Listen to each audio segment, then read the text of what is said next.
Praise the Lord. இன்றைய தியானம் ரோமர் 6:9 முதல் 14 வரை. மரித்தோரிலிருந்து எழுந்த கிறிஸ்து இனி மரிப்பதில்லை என்று அறிந்திருக்கிறோம். மரணம் இனி அவரை ஆண்டு கொள்வதில்லை. அவர் மரித்தது பாவத்திற்கென்று ஒரே தரம் மரித்தார். அவர் பிழைத்திருக்கிறது தேவனுக்கென்று பிழைத்திருக்கிறார். அப்படியே நீங்களும் உங்களை பாவத்திற்கு மரித்தவர்களாகவும் நம்முடைய கர்த்தராகிய இயேசு கிறிஸ்துவுக்குள் தேவனுக்கென்று பிழைத்திருக்கிறவர்களாகவும் எண்ணிக்கொள்ளுங்கள். ஆகையால் நீங்கள் சரீர இச்சைகளின்படி பாவத்திற்கு கீழ்ப்படியத்தக்கதாக சாவுக்கு ஏதுவான உங்கள் சரீரத்தில் பாவம் ஆளாதிருப்பதாக.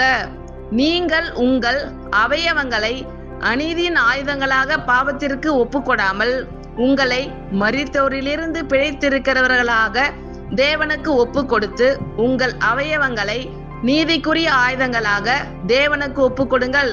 நீங்கள் நியாய பிரமாணத்திற்கு கீழ்ப்பட்டிராமல் கிருபைக்கு கீழ்ப்பட்டிருக்கிறபடியால் பாவம் உங்களை மேற்கொள்ள மாட்டாது. ஆமென். Thank you Lord.